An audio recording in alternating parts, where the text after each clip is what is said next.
Friends, I'll be honest with you, it did kind of hurt initially, probably about 10 years ago when people started to say more frequently that, oh, you're on the news. Oh, sorry, I don't get to watch the news that much. And I noticed it wasn't just one or two people who were, living under a rock. It was sort of actually everybody was really, the majority of people don't get to watch the news.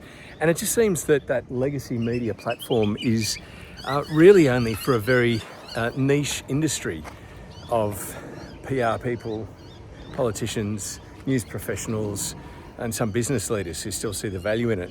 But in terms of connecting with an audience, we've really been on a pathway, and I would say the pathway is towards authenticity. So come with me for a little walk here to an amazing view. I want to share it with you as we talk about this evolution that has really been happening for the last, has it been 10 or 15 years? We've seen the decline of media reach. The news cycle is no longer as important as it once was.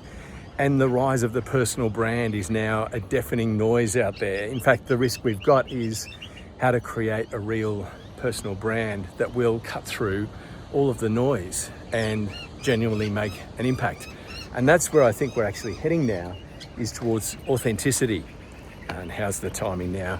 We talk about authenticity as we take in this view here down at, it's sort of North Head, looking north toward the beaches in Sydney here. And so let me just pull up a rock, because this is why it gets to the heart of why your personal brand is so crucial. It's no longer the corporate brand. It's no longer a question of does your work speak for itself anymore, because the emphatic answer is no. Particularly in a world of AI, where so many services are now being able to be done by AI. Our roles are changing at such a rate of knots, and so it's all about who we are and what we bring to the table and what we can contribute that matters more than anything else. It was rammed home to me again recently when a participant who was going for a new job in a senior executive role was asked by his future prospective employer to send in a video. They'd seen everything else of him. They knew projects, they knew dates, times, progression of career. His resume didn't speak for itself. And of course, that's always been the case, that people want to get to know you, like you, and trust you.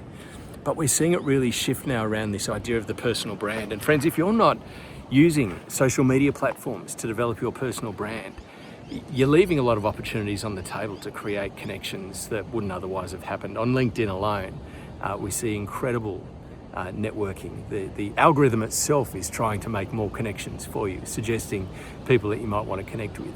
And so as you look at your LinkedIn profile, it's been several months since you've had any activity there.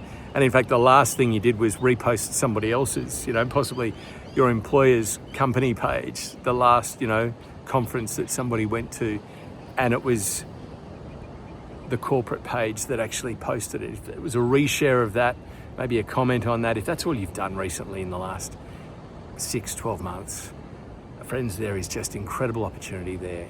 This is not about being an influencer, but this is about being a person of influence, not a vacuous content creator, but a person who actually shares ideas of substance that are worth, will actually make people want to get to know more about you. It's not about sharing what you had for breakfast like we all used to fear doing on pages like Facebook. Here's my scrambled eggs for breakfast. No one actually cared about.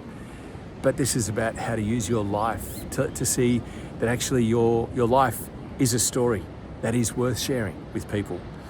And this is where I, as your storyteller coach, love what I get to do now with founders, entrepreneurs, C-suite executives all over the world, is helping them to see the most time efficient and authentic and cost efficient way to create content and to show up in a real way. And so friends, if you've not thought about your personal brand from this point of view before, or you've just thought, I'll let the marketing team do that and just repost what the CMOs kind of put out there under the company banner. We're seeing more and more corporates now are moving away. They've already taken that path. They've seen, I don't want to labour this pun too much, but they've seen the progression of where things are going. They've seen the forest for the trees, and they now know that this is the future. This is the view that we want to get to. It's authentic connection with people. This is how to build trust at scale. Now, a lot of people don't feel particularly comfortable going on camera. Not only do we not feel like our story is worth sharing, but we don't like how we look and sound when we show up. And that's where the coaching that I do starts, at that position. We then build it out into how to do interviews, how to capture the moment, how to edit it all together under a clear strategic plan for yourself. A bit of a micro communication strategy just for you that will fit within the company's corporate strategy. All of this is vital to have clear in your mind, because without it, if you're relying on external, more expensive external production companies to come in and tell your story for you, it's several steps removed from you doing it yourself. And if you're still writing the script yourself, then it's just taking so much longer to do it. By the time you prepare the brief to send to that external group to come and do it for you, not only are you then waiting for them to do it, you've spent all of that time already creating the brief and preparing it for them. Much faster to just pick up the phone and tell the story yourself, as and when you need to. This is quick to publish, done in seconds, up on social media, up on the internal comms platforms that your organisation's using. This is amplifying your leadership presence in a matter of moments, in a very highly responsive way to the circumstances that are playing out around you. This is responding to the breaking news as it happens, not hours later when the marketing team's videographer can come in and do an interview with you tomorrow or the day after, and then days after that when the content's edited and ready to go.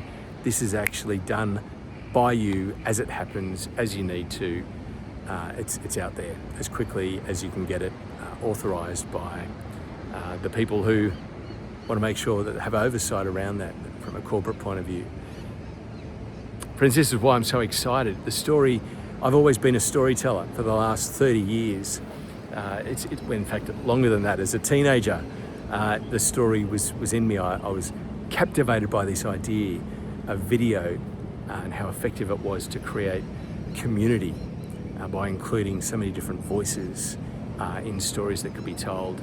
Saw the power of that really, really clearly as I was growing up. And then as I became a TV journo, and then spent decades as a nightly news reporter, occasionally a presenter, frequently as a documentary producer and a presenter of documentaries. It doesn't matter what format of content you're making, whether it's short news-style stories or longer-form documentaries. It's seeing the value of your story in the small moments every day, in the larger opportunities to tell more in-depth stories, using it to build trust at scale. There's no reason not to. Your smartphone is a broadcast quality TV studio within arm's reach at all times. Now you just need the mindset of a storyteller. And then watch out, world. Let's talk.